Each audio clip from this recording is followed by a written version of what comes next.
আমার দাদা পীর আল্লামা মুহাম্মদুল্লাহ হাফিজি হুজুর রহমাতুল্লাহ আলাইহি, নাম তো সবাই শুনেছেন, নিজের ছেলেদের কাছেও ডাইরেক্ট কিছু চাইতেন না, এটা করো এটা করো না, এই আদেশ ছেলেদেরকে দিতেন না।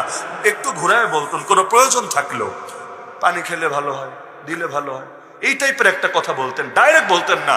তো মাঝে মাঝে বাচ্চারা বুঝতো, মাঝে মাঝে বুঝতো না, এটা তো ইঙ্গিতের বাক্য সবসময় বোঝা যায় না। তো তাকে বুড়া বয়সে বলছিল যে আব্বাজান, আপনি আদেশ দিলে তো এটা আমাদের জন্য সৌভাগ্য, আপনার খেদমত করতে পারা আমাদের গর্বের বিষয়। পুরো বাংলাদেশে বড় বড় আলেমরা আপনার কদমের সামনে এসে পড়ে থাকে, সেখানে আমরা সন্তান হিসাবে কেন রাগ করবো, আপনি একটু ক্লিয়ার বললে ভালো হয়। তিনি বলেছিলেন না, বাবা যখন সন্তানকে কোনো কিছু বলে, বৈধ আদেশ দেয়, সন্তানের জন্য সেটা অবধারিত হয়ে যায়, অবধারিত। যদি না করে পাপ হবে।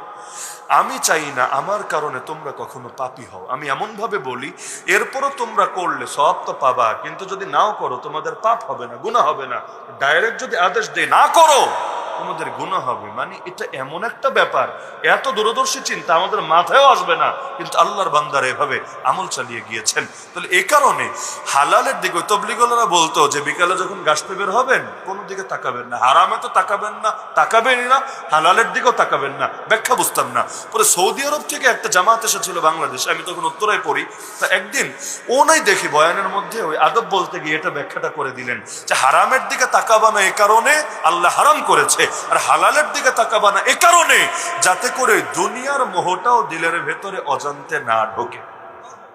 তো তখন কথাটা খুব দিলে লাগলো, আসলেই তো আমাদের এই চোখে তো আমাদের সব অনিষ্টের মূল, সব অনিষ্টের মূল। দিলে যত ফেতনা। এক লোক এসে হযরত হাসান বসরি রাহমাতুল্লাহ আলাইহি, নাম তো সবাই শুনেছেন, তাকে এসে বলল, হুজুর আমার একটা সমস্যা হয়, এমন একটা সমস্যা, এটা আমার আপনার সবার হয়। নামাজে আল্লাহু আকবার বলার আগ পর্যন্ত মনটা স্থিরই থাকে, ছোটাছুটি করে না। ওদিকে আবার আসসালামু আলাইকুম রহমতুল্লাহ বলার পরও মনটা স্থির হয়ে যায়। মাঝখানে আল্লাহু আকবার থেকে নিয়ে সালাম পর্যন্ত কই কই যে যায়, হাটে ঘাটে মাঠে কোনো জায়গা বাদ নেই, কই কই যে যায় মাথায়ও ধরে না। তো হুজুরের কাহিনীটা কি? মনটা আগেও স্থির পরেও স্থির, মাঝখানে স্থির থাকে না কেন? আমার একটা পরামর্শ দেন যাতে মাঝখানেও মনটা স্থির থাকে।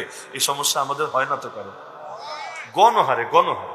এমনকি ইমাম 3 রাকাত পড়েছে না 4 রাকাত, এইটা নিয়েও দেখবেন অনেক সময় এমন হয় লোকমা একজনও দেয়নি, সবাই কনফিউজ, একজনও দেয় নাই। নামাজ শেষ করে এখন কিরে বল্টু একটু শর্ট শর্ট লাগে না? ও বলে হরে সোল্টো, ডেলি তো 10 মিনিট লাগে, আজকে 7 মিনিটে কাম খতম, মনে হয় একটু ভেজাল টেজাল হয়েছে। পরে গিয়ে হুজুরে বলে এমন হয় এক নামাজ 2 বার পড়া লাগে, কেন? 3 রাকাত পরে খতম করে দিয়েছে, একটারও খবর নেই, একটাও নিশ্চিত না, সবগুলো আন্দাজের উপর, পরবর্তীতে আবার রিপিট করা লাগে। আমাদের দিলের হলো এই হালত। তিনি সমাধান দিলেন, শোনো, নামাজ হলো একটা আলো, আলো বুঝেন তো?